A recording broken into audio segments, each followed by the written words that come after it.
Warahmatullahi wabarakatuh ya. Jumpa lagi saudaraku Selasa Pon ya, dimanapun Anda berada. Kajian materi kali ini tentang pengaruh ya, kodam leluhur ya, teman-teman Selasa Pon, dimanapun Anda berada. Jadi keberadaan kodam leluhur ya, kalau kita ini memang memiliki ya, jadi tidak semua Selasa Pon memiliki kodam leluhur. Tapi ketika Anda memiliki kodam leluhur, maka akan berpengaruh. Nah, kebanyakan orang kan berpikir positifnya saja gitu loh ya. Ketika ketempatan kodam leluhur, kita ini bisa melihat gaib. Ketika kita ketempatan kodam leluhur, ya, yang kodamnya itu penyembuhan, misalnya, kita bisa ngobati orang. Atau banyak macam-macam ya, sisi-sisi positif ya dari keberadaan kodam tadi. Ya, tentunya ini tidak semua sama ya, kodam leluhur ini tidak semua sama ya, tergantung dari leluhur Anda ya, teman-teman Selasa Pon. Nah, yang perlu kita perhatikan di sini adalah dampak negatif ya. Dampak negatif dari keberadaan kodam leluhur tadi. Jadi kodam leluhur ini memiliki dampak negatif yang sangat luar biasa.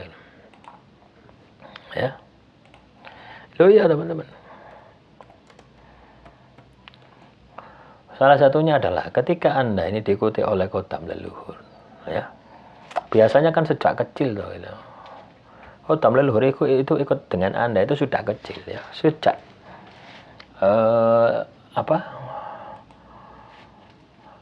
leluhur Anda masih hidup, biasanya seperti itu. Misalkan kakek Anda ini masih hidup, itu sudah ikut dengan diri Anda. Anda kan masih kecil waktu itu gitu. Itu biasanya seperti itu. Dan yang terjadi ketika Anda diikuti oleh kodam leluhur, ini Anda ini akan sering sakit-sakitan ya. Anda akan sering mengalami yang namanya sakit-sakitan. Jadi tidak usah heran ya, kalau teman-teman Selasa Pon ini sering sakit-sakitan ya, maka bisa jadi Anda ini diikuti oleh kodam leluhur. Anda sering sakit-sakitan, diikuti oleh kodam leluhur. Nah, tentunya dengan kemampuan-kemampuan yang tadi ya. Kalau Anda diikuti oleh kodam leluhur, maka Anda akan memiliki kemampuan-kemampuan. Kemampuan-kemampuan metafisika. Ya. Bisa melihat gaib, ya, bisa menyembuhkan orang, ya. Bisa melihat gaib, bisa menyembuhkan orang, itu akan Anda miliki gitu. Itu yang terjadi seperti itu. Nah, itu yang positifnya ya. Yang negatifnya itu teman-teman ya. Yang negatifnya ini yang perlu kita waspadai. Ya, sisi negatif yang ada di dalam diri kita itu loh ya. Ketika ketempatan kodam leluhur ini, misalkan kita ini akan mudah sakit ya. Itu pasti terjadi. Kita ini akan mudah sakit.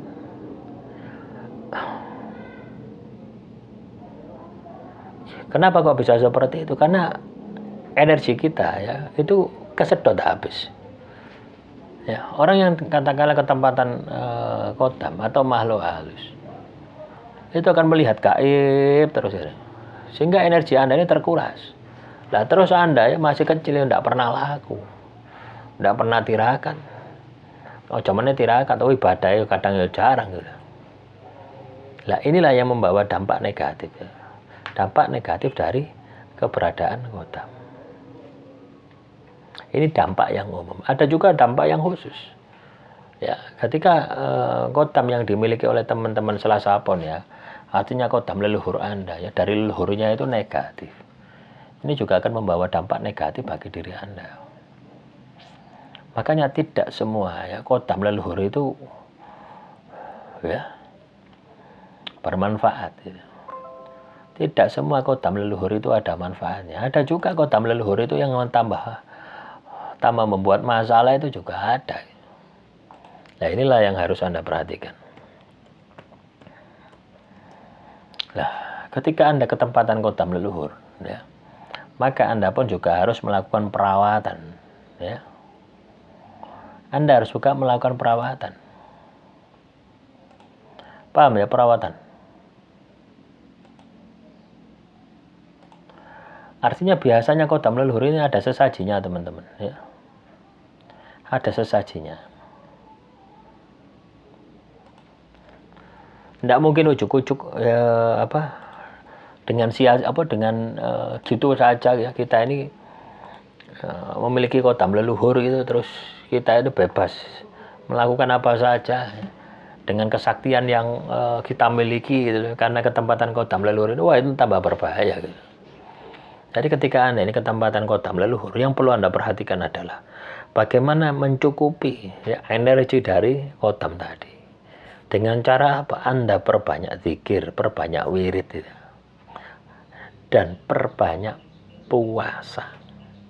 Supaya apa? Supaya energi Anda yang disedot, yang digunakan, ya, itu tidak berkurang gitu loh ya. Anda ketempatan kodam leluhur ya, ibaratnya gini teman-teman, orang awam ya, seperti kita ini ya, orang awam tiba-tiba bisa melihat gaib, itu tidak mungkin kalau tidak ada makhluk lain di dalam tubuhnya ya. Kita tirakat ya tidak pernah, laku ya tidak pernah, membersihkan hati, membersihkan jiwa ya tidak pernah, ibadah tidak pernah.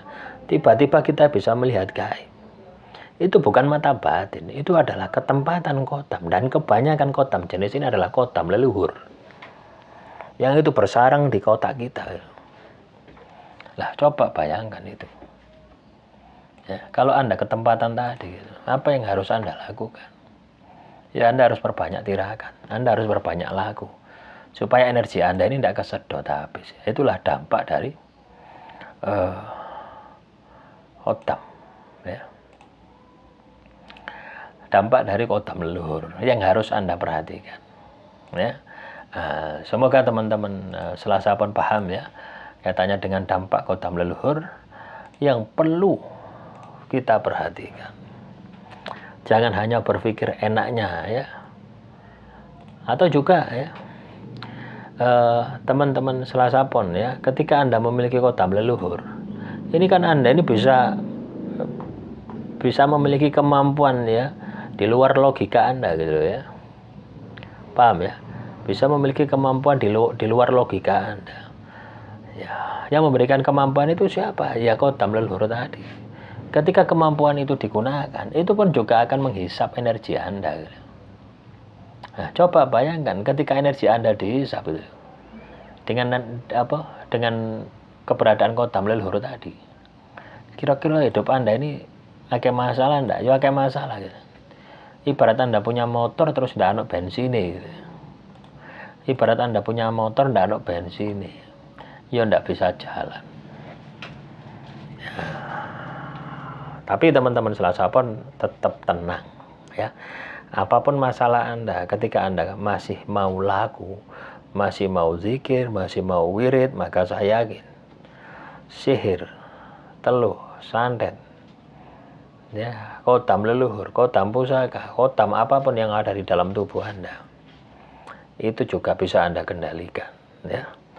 Demikian motivasi kali ini, semoga bermanfaat. Assalamualaikum warahmatullahi wabarakatuh. Salam rahayu, rahayu, rahayu.